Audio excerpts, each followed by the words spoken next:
Hello, everyone, and welcome back to the Afterschool podcast. My name is Mr. Messer, but you can call me Rob, and I'm so privileged to be here with CEO and co-owner of Dumas and Sons, Mr. Gary Flynn. Gary, thanks so much for being here. How are you? I'm doing great, thanks, and it's a pleasure to be here with you. So exciting.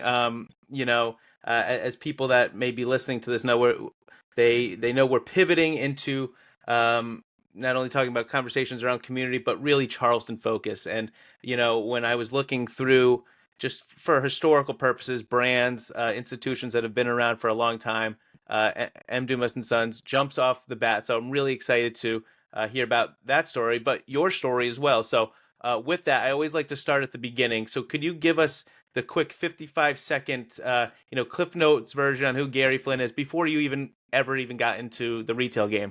Oh, sure. Well, I got into the retail game when I was 18, so there's not a whole lot to say before that, other than, I was born in Cleveland, Ohio, grew up in southern New Hampshire, and then graduated high school in Southern California. So we moved around a little bit Oh well. while I was growing up. But that's where I got into my retail background. I started working for Nordstrom when I was putting myself through college at South Coast Plaza in Irvine, in Costa Mesa, California. And I spent 27 years there, kind of going through the whole organization from salesperson to well, I started unloading trucks actually, picking up hangers and changing light bulbs and all that stuff. And then I got on the sales floor, and then I was a manager, and then I was a buyer. And then I went and opened up the Mall of America store in Minnesota and became a buyer manager of one department in one store. And then it kind of just started growing from there. And I went to Chicago and back to California and then up to Seattle and then down to Dallas and then back up to Seattle. And that all took 27 years to do. And then from there, I moved again and went to New Jersey and worked for Hugo Boss. I ran retail merchandising for North America and South America for them, based in New York. So I was living in New Jersey, but taking the train to New York, which was kind of fun. I did that for 5 years, and then I had a little stint with Samsung Corporation. I ran retail merchandising for them for a couple of years, but wanted to get back into the clothing biz, and this opportunity came up, and I jumped on it. Fascinating. So you've seen a lot of this country through your work, all over the place. So curious, I like to look back, then look present, then look forward. Out of curiosity, what I guess it's a double-edged sword question here. What kind of a kid were you in school? And like looking back, were there any clues that you saw looking back in your childhood that like you would have taken this route of the retail game? Great question. I mean, as a kid, I was relatively normal, I think, anyway. I played sports. I was a cross country runner, basketball player, track and field guy. He continued to do a lot of that stuff today. But then, through school, I had kind of two things that stood out to me. I love art and all the classes around art, but then also I loved math. And that's a kind of a strange combination for a lot of people. It's left brain, right brain kind of thing. And when I was thinking about what kind of career I might want to go into, I was kind of thinking more like architect or something like that. But then, while I was going through school, I was working for Nordstrom. I'm not intending to really stay there. I was just going to, it's just a job while I was going to college. But then I kind of fell in love with the company and the culture. And there, at the time anyway, they were a promote from within kind of world. So if you showed that you're their kind of person, they'll let you go as far as you would take it. And I wanted to see how far I could take it, so I just jumped right on board there. And it took me to I ran a merchandising division for the company for the last 6 years that I was there. So it was a great ride. Fascinating.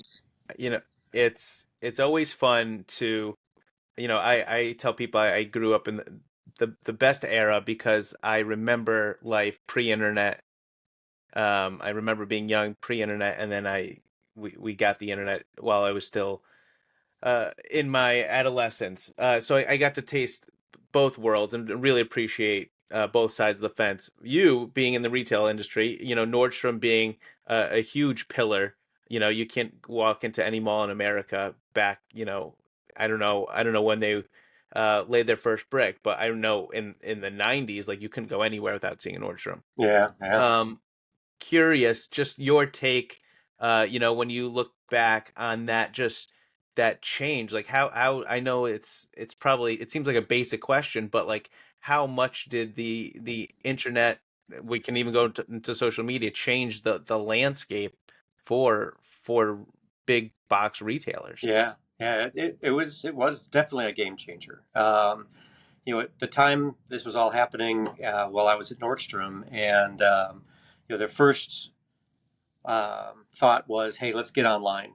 We have to get online. So we built that up and got a good presence online. But then we realized, you know, the online experience is not just one experience. It's the total experience of your connection to the brand. So whether that be through the store or through the website or through the rack division or the full line division, it was all one Nordstrom. And so we wanted to make sure it felt like one Nordstrom. And then there was this whole thing about we needed to make sure that the inventory was aligned back and forth between online and store. Mm, And then it became, well, what we could do is we could fulfill from the store if we wanted to. And then we put logic into it that said, hey, you know what? The store in Texas is really having a hard time selling that item, and I've got a sale for it from the internet, so let's fulfill it from that store so they don't take a markdown on an item that they're having a hard time with. So it was kind of just kept building and building and building and building. And now, it's probably, I wouldn't be out of bounds to say that I think it's 25% of their business now is online, which is, it's a quarter of the whole business. And they have 117 stores and, gosh, I don't know, 400 racks now. So it's a big, big, big deal. so you bounce around from these colossal brands, the Nordstroms, Hugo Boss. You mentioned Samsung, and you find your way to Charleston, South Carolina, to a mom and pop operation. How just let's put the microscope there. Actually, let's take a step back first. For those that don't know, could you just give the quick byline for M. Dumas and Sons? Sure. Yeah, I'd love to. So we're a 107-year-old company. We started in 1917 on King Street. We are in our third location because we kept outgrowing the locations we were in before. Back in 1973, the Dumas family bought the building that we're in now, for a song compared to what it's worth now. And we've been running out of that store ever since. And M. Dumas is actually a person. That's Mendel Dumas. And he and his sons, Abe and Joe, started up this business back in 1917. And it's been in the family ever since. I'm literally the only outsider that has ever been part owner of the business. And the only reason I'm here is that David Dumas, this current generation's Dumas, who's the grandson of the founders, he unfortunately lost his eyesight. And he needed to take on a partner because nobody else in the family wanted to be a part of the business any longer or ever. And so he knew that he didn't want it to go away on his watch, and he needed to bring somebody in who could run the day to day for him. And that's how I landed here, or that's why the need for someone like me came about. My particular reason for being here is slightly different, but yeah. So the M. Dumas and Sons, we've grown to be a big enough store. If you've ever been in the store, it's a big store. It's 9,000 square feet, and we do everything from stuff you can go hunting in to stuff you can go on a red carpet runway with, and everything in between. So that's kind of our take on the world and kind of why Dumas exists. Thank you for that. So you touch on it a little bit there, but did you have a relationship with David prior to Actually, that? no. A headhunter found me, and they had hired a headhunter, and I happened to be, working at Samsung at the time, and I was doing pretty good. I was having a good time there. It took a few minutes to adjust to a tech company and a electronics company from a soft goods company, but once I got that kind of figured out, I was doing okay, but kind of always, you know, all the one thing that was in common with Nordstrom and Hugo Boss and Samsung is they're big companies, as you mentioned, right? And in order to do that job effectively, you got to travel a lot. And so I was on the road all the time at Nordstrom, and it only got more so at Hugo Boss because now not only am I responsible for America, but I'm also responsible for Canada and South America. Right. And oh, by the way, the home office is in Metzingen, Germany, and so I got to go back there every month. And so I was traveling even more. And then, then I leave there and I end up at Samsung, which, they're based in South Korea. And so I'm going back and forth to South Korea, and I've got an office in New Jersey and in Texas and California. Long story short is I was traveling more than I was comfortable traveling, and because I had a small daughter at home who, by the time I got to Dumas, she was 5. So, I wanted to make sure that I was home more often. That was super important to me and my wife, and so that's why I was interested in a job like this. But, well, I tell you, I never expected the how good this was going to be when I got here. Elaborate on that. I would love to hear. By the way, where are we on the calendar? When did you sign on? I've been here 7.5 years now, so we're Okay. talking, yeah, 17 to 2017 is when I started. Yeah, the when I first got here, we had the M. Dumas and Sons store on that 294 King Street. That was our business. It was in one store, 4 sets of walls. We didn't have an online business. That was one of the first things I looked at, was getting an online business up and running. And then after we got that up and running, we had an opportunity to open another store under the Southern Tide label. Southern Tide's a big brand in our store. It was the #1 volume brand in our store at the time, and they're from the state of South Carolina. They're up from Greenville, so it just kind of made sense. They knew it made sense to do it with us because we're such a stalwart here in Charleston, and so we were able to open a store called Southern Tide by M. Dumas and Sons because they felt our name would validate kind of what they were doing, and we were glad to do it that way. So now we're operating 2 stores and an online business. And then last year in September, we opened a Johnny O store in the Charleston Place Hotel, not 5 blocks away from the Dumas store. And that was a unique opportunity that came our way that we felt like we needed to take advantage of, and it's worked out amazingly well.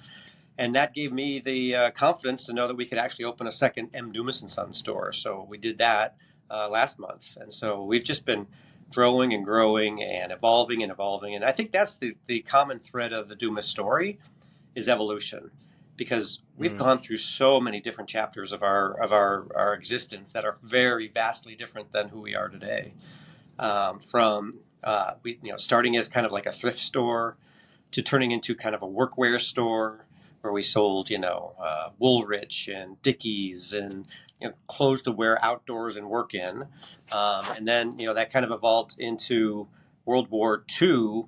We got into the uniform business and we outfitted the local Navy base here, and did that to get through the war. And then coming out of the war, apparently, the guys were coming back from wherever they were deployed to, and a lot of them were on the West Coast, and they came back here and said, "Hey, there's this little brand out there that we fell in love with, but we don't see it out here.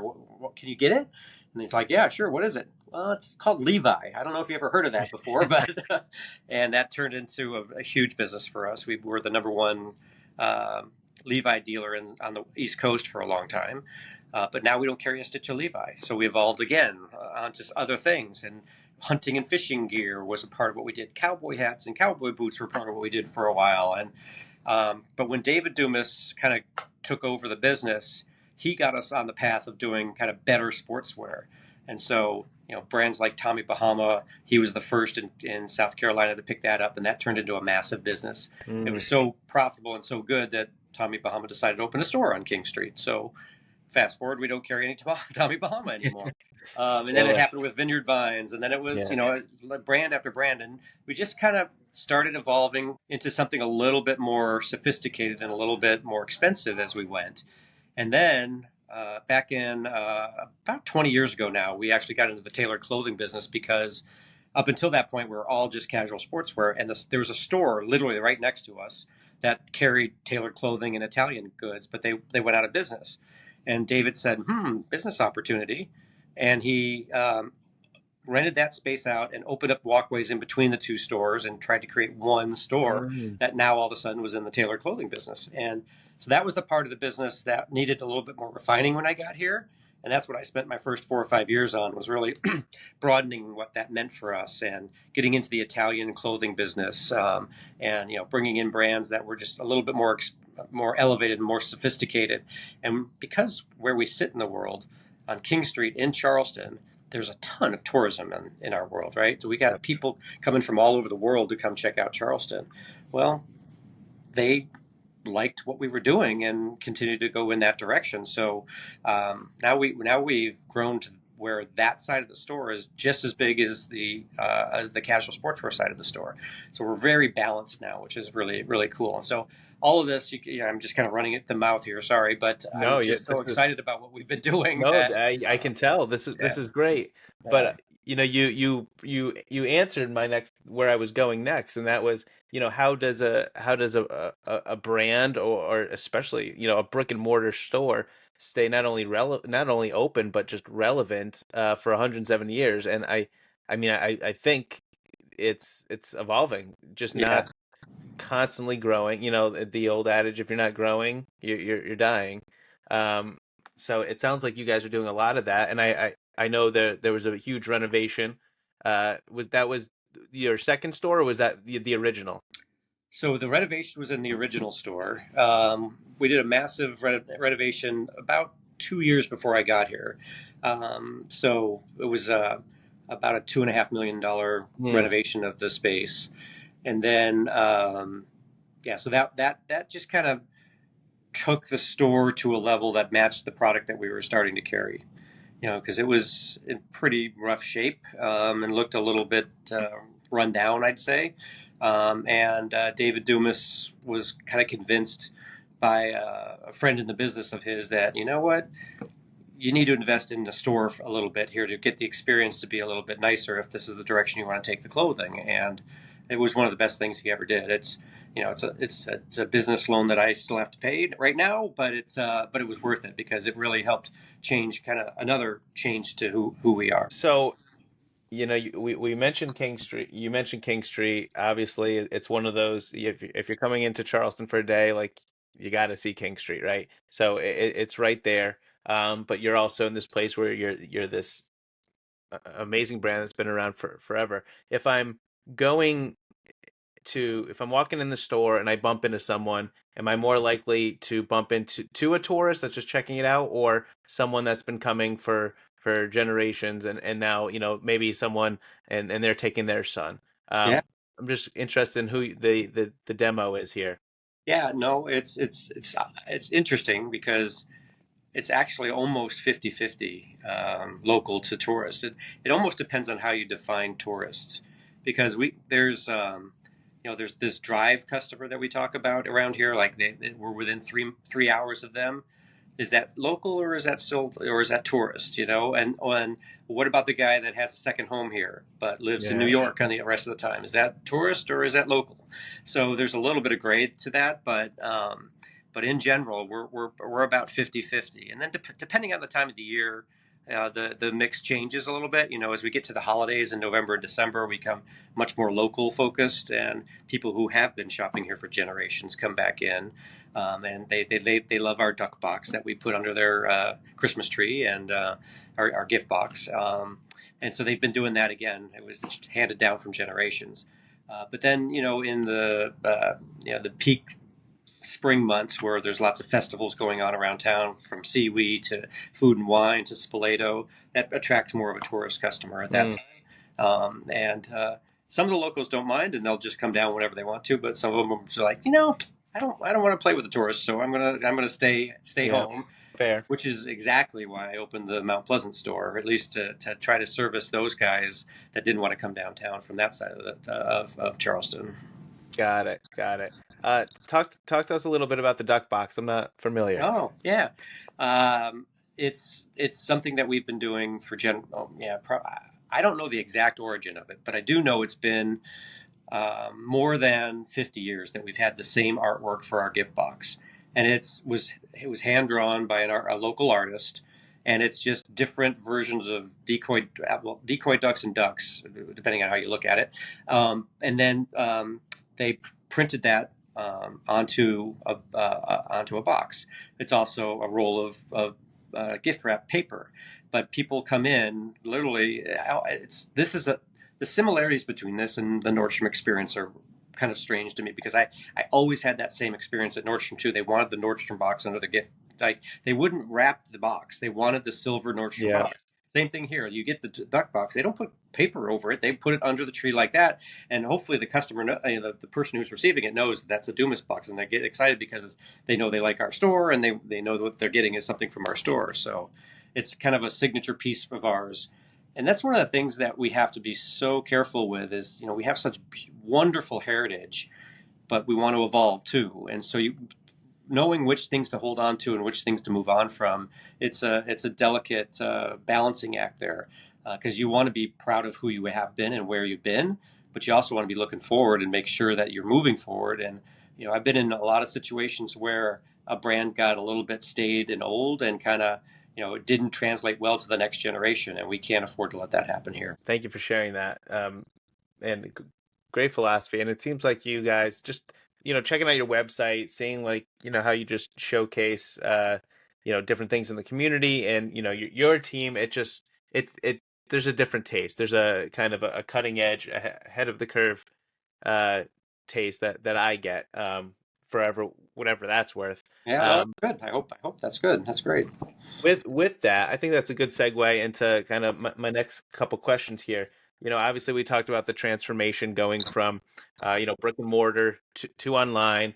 Now here comes social media. Now here comes, uh, live commerce. All right, now we have the TikTok shops of the world. I just got an email today. Whatnot did $2 billion in sales just in 2024, and we just started Q4 here.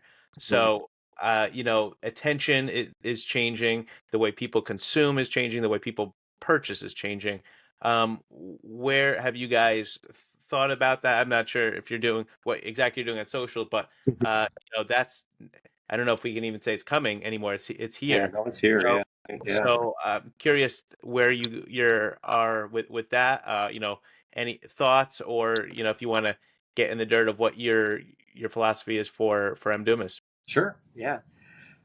So we're very active on Instagram, and therefore we're also active on Facebook. Now I know most of your audience is like, "Oh my God, Facebook! It's so old," but that's kind of the two platforms that we're on right now. Now I'm paying attention to a lot of other things and trying to figure out how we fit in there, because some of the TikTok world generation doesn't speak well to a lot of our customers, and yet that's the new customer that's coming along, that's engaging there. And so I want to do it thoughtfully and do it so that it's genuine for who we are, and stands with us. Kind of stumbling here just a little bit because I haven't got it all perfectly figured out how I want to move forward. So I'm exploring it and looking at it. But we are selling online. And we're selling through Instagram, and then we're very active with posting pictures of the store or videos of the Hmm. store. Or we had a drone come through the store, and we wanted everybody to have that feeling like, hey, I'm in the store right now. I've never been to the store, but look at this place. It's amazing. Like that, what happens a lot for especially the tourist is, if they've never been to Charleston before, they start researching, right? Okay, what are we going to do there? Well, we got to go find some good restaurants. What hotel do we want to stay in? Oh, apparently King Street's a good thing. So who's on King Street? And then that's when we first get involved with them. And I want our website to be a good steward for who we are. It's Mm, less to me about point and click and buy as it is about telling our brand story. And so as much as we can put content out there that tells you more about who we are and who our people are, because at the end of the day, I haven't even touched that big chasm of what's so important to us is our team and our who's in front of the customer day in and day out. Every one of those people are coached to say, this is not M. Dumas and Sons. This is your store. You work here. What would you do for your customer right now? And we're going to do that. How do you want to solve this problem for that customer? Whatever you think is the right thing for that customer to do, we're going to do that. And you're going to be the person who tells them that, because I want you to have that personal connection. And when you have that personal connection, you get trust. And once you get trust, you can get a customer from Cincinnati to still shop with you when they're not here. And if yep. you get that, if they open that door for you, and you can, text pictures to them and send them things through the mail, and send them a box of stuff that you think they're going to like, and have them send back what they don't like. All those things. It's all about the connection of person. People, there's saying that's stuck with me throughout my whole career is people shop with people. They don't necessarily shop at a store. They shop with a person. And if you don't give them that person, they're probably not coming back to you. And that's the thing that I feel like Nordstrom was so good at, but kind of lost it a little bit along the way. And that's what I'm trying to continue to create here is that personal shopping experience, one on one. I love that. I'm so aligned with that. And, you know, I'm at the beginning of my second professional journey in marketing, and the with the entrepreneurs, business owners that I do talk to, um, we have a lot of conversations on what a customer is versus someone in your community. And the latter is going to stick with you from Cincinnati if you're Charleston based, Yep. because your values are aligned. You're giving them more than you're asking from them, um, and that's game set match right there. And that's why they stand around, and that's why they tell their friends, and that's why they're going to bring Mm-hmm. generation after generation after generation. And you can't fake that. And it's very hard to tell someone, to unlearn that, transactional behavior, but it deters a lot of people, and it's worth doing the website. It's worth putting in the work to build and enhance those relationships. So, um, obviously, like I said, I'm deep on the sidelines, but it's just different, what you have going on there, and it sounds like, you're going to continue to put in the work on that Yeah, front. So, sure. I mean, we just good. there's so many exciting things, coming down the pipeline that we're working on or already doing that they just have to kind of bring it to life. I'm working hard at trying to make Dumas come to the customer, wherever that might be. And what I mean by that is, okay, for Seaweed comes to town, right? We have a store, and customers are going to come to our store, but there's a there's Brittle Bank Park, and they got a lot of fun things going on over there. Let's do a pop up over there, and let's have a shop where the customer is. That's been hugely successful with Barber and Duckhead. We put those brands over there, and we're killing it. We have some customers that ask us to come to them, whether that be in Florida or Texas or Washington D.C. We'll bring Dumas on the road if a customer is proven to be a big fan of our brand. Some of them have even offered, hey, you know what? There's not a store like what you guys are doing here, and I've got like 10 guys that I could get here for a gathering. If you want to come here, we'll sponsor it at my house. You guys come in here, and we'll have a fun day. And so we've done that a bunch of That's times, me. and just trying to bring it to wherever the customer is. That's really neat. And there's the innovation. I mean, it's not as easy as snapping your fingers and, like, okay, we're going to do this. Like, it takes planning, it takes resources Mm-hmm. to do these things. And I think, brick by brick, person by person, it it pays off. So with that, down the pike, I'm curious. I have to get your a hot take on, give me a trend that's coming up down the pike. I know '90s is. I mean, I'm not in your world at all. It seems like I'm seeing a lot of things from my childhood. I'm a '90s Mm-hmm. kid, '80s baby, '90s kid, coming back. But what's, as a a male in his late 30s, what can I expect to see? Yeah, we try to be very careful with how fast we try to make the store be. And there are Hmm. trends out there that come up every year, and you're like, oh my God, that's who's going to wear that? Like, Yeah. and so we try to stay away from the stuff that we think is going to be off-putting, but we still need to we still got to pay attention to those things and reinterpret them in the Dumas way. And so, for example, there's pleated pants that are starting to show up again on runways in fuller volume and fuller legs and wider bottoms and all that. My guy's not ready for that yet, but he might be ready for a slimmer fit pant, but that has a little pleat in the front first. And then Hmm. once he's got that little bit of comfort there, he's like, oh yeah, that's actually kind of comfortable. Maybe I don't have to dress all skinny all the time, all the way up and down. And so things are starting to relax just a little bit. So you'll see us interpret that through the bottoms, and a little bit in shirtings. Um, and then what else could I say? There's kind of some fun things like rugby shirts are starting to show up again. I haven't seen a rugby shirt sell at Oh retail wow, in yeah, probably that's a 30 fun one. years, right? Yeah. With the contrast collar and the rubber buttons and the big bold stripes and all that stuff, we're starting to see some of that again. So yeah, those those are two that I can talk about. On the dressier side, we're also seeing a little bit of double breasted kind of coming back again, and a little bit more of a stiffer collar kind of showing up again. So it's almost leaning back to a little more traditional vibe again, because for every generation, no kid wants to dress like his dad. Yeah. So yeah, right? Dad's not cool. I don't want to dress like my dad. So and if my dad's wearing all the skinny stuff, well, what am I going to wear? What's going to be my point of view? How am I going to stand out from that? And so we got to be ready to move when the kids are ready to move. Very cool. I appreciate you, the insight. So with mention a couple of big brands that you've carried. Just looking, popping in the store, looking at what you got going online. There's a lot of well-known brands, strong brands that carry very storied. Um, some of them lesser known. I'm just out of curiosity, what are some of the considerations that are in play before deciding to carry a particular brand? That's a good question too. So first and foremost, I try not to duplicate myself, whether that be a brand that's too close to another brand, or a color story that's too close to another color story, or a fabrication that's too close to another fabrication. We try to let every brand kind of have some space to be who they are.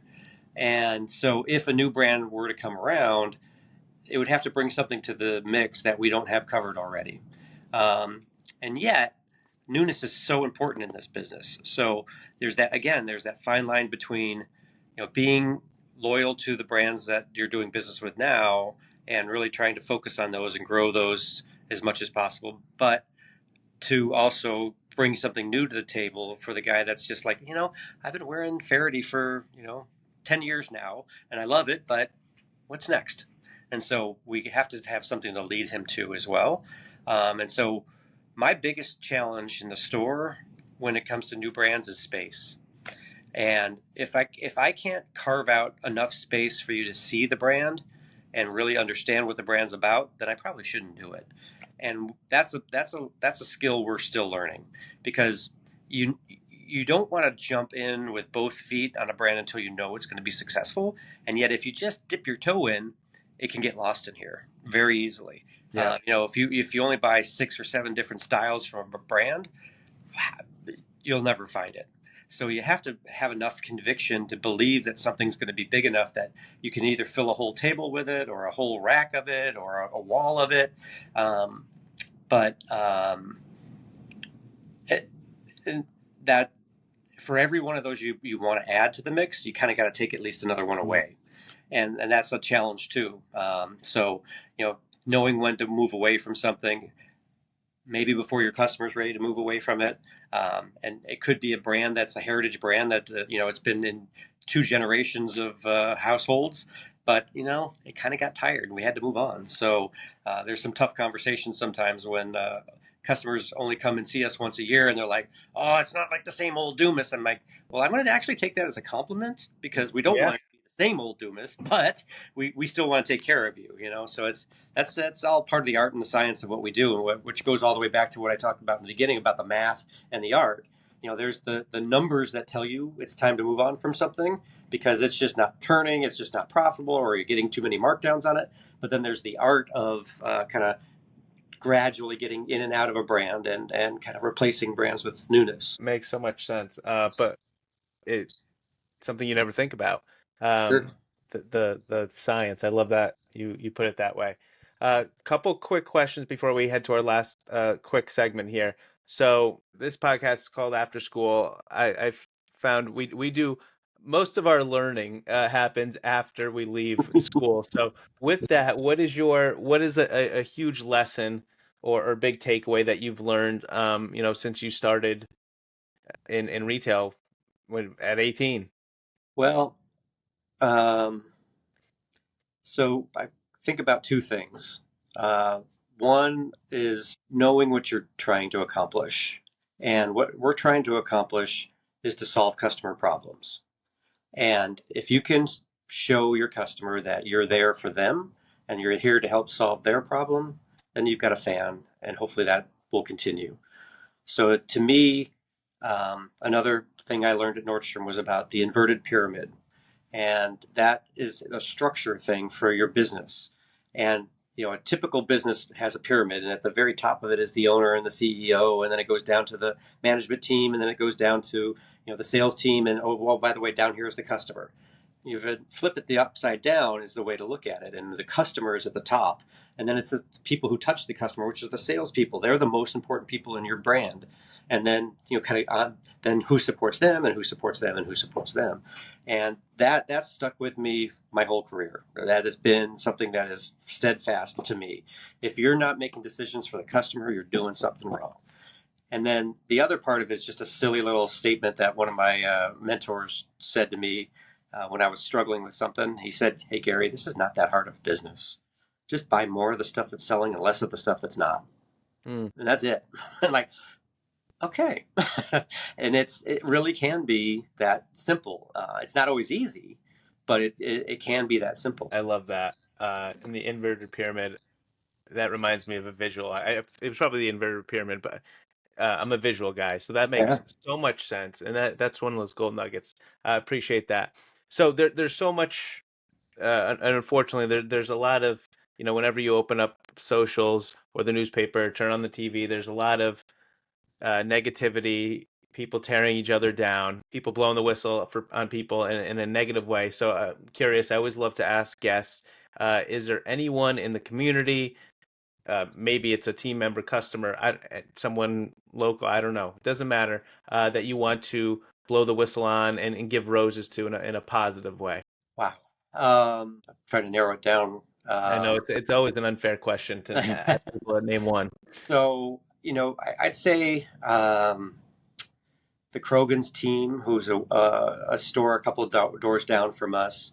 They don't compete with us. They're a jewelry store and a heirloom type store, but they're great people, and they've been connected to us since the day I walked in the door, and they've taught me a ton about humility and about the Charleston customer and how to work with the city, and they just kind of opened up my my eyes and my abilities to operate in Charleston in a way I kind of didn't really realize I needed to.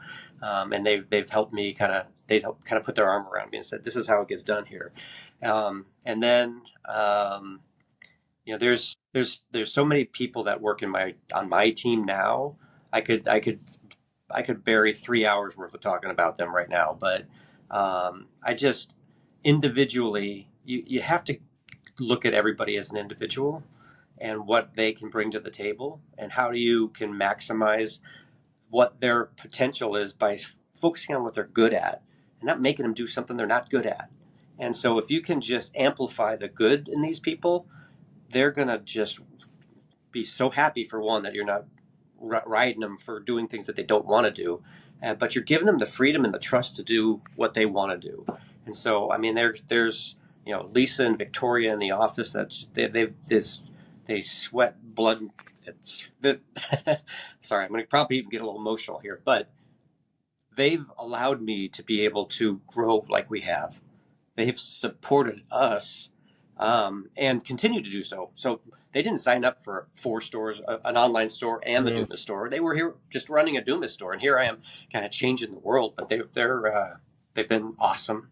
And the sales team, the ones that have been here with me from the very beginning, they've been awesome. We would not be the store we are today if I didn't give enough runway to Clark and to Lakeland and to a Colin and to a Laney to do the things that they do, and a George. I mean, they're all so unique and so different from each other. But that's the beautiful part. Like, you want to make sure you have a well-rounded team that reflects your community in a way, so that when whoever walks through that door, they see somebody that they can connect with, and that's super important that they all feel like they can run their own business that way. So sorry, I'm kind of wandering on you a little bit on that, no, but this um, I appreciate it. And I love it, and it's something that we never, we're so busy in the day to day that it's sometimes we don't give ourselves that time to reflect and say, this is what's happened, and I need to acknowledge this person in a positive way. So I appreciate you going there and for lifting the curtain back in that way. Uh, Gary, we have a minute left for a last quick segment, but I just want to thank you. But you could have been doing a trillion things right now, and you don't know me, and you're so graceful to take your precious time and come on and talk to the audience here. So I really appreciate that. It is amazing hearing your story and your journey, and we're happy that you're here in Charleston. So for our last segment, I call it micro macro spitfire. So I'm going to throw a lot of quick questions at you Okay. in a very short amount of time. You can answer as general as you want in the macro with one word answer, or you can get out your microscope and elaborate. Totally up to you. Here we go. Micro macro spitfire with Gary Flynn. All right, your favorite decade of clothing trends. The 50s. The favorite concert you've ever been to. How about the Foo Fighters? Oh, favorite movie. Hmm. Uh, Princess Bride. I saw you're a bike guy. Favorite place to go out for a ride.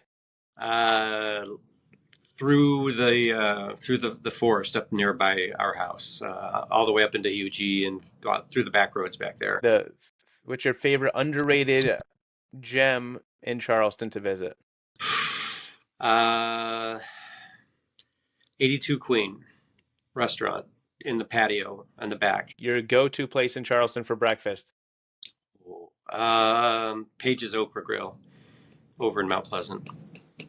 And this might be redundant, but your go-to place for dinner in the city. Hall's Chop House. And if you could describe, last question, if you could describe the M. Dumas and Son community in one word, what would it be? Friendship. Amazing. Gary, thank you for staying after school. Thank you for joining us. And we'll talk to you soon, and we'll visit you at on King Street or any one of the locations very soon. I appreciate it very much. It was fun. This was fun. I appreciate it. Thank you. Thank you.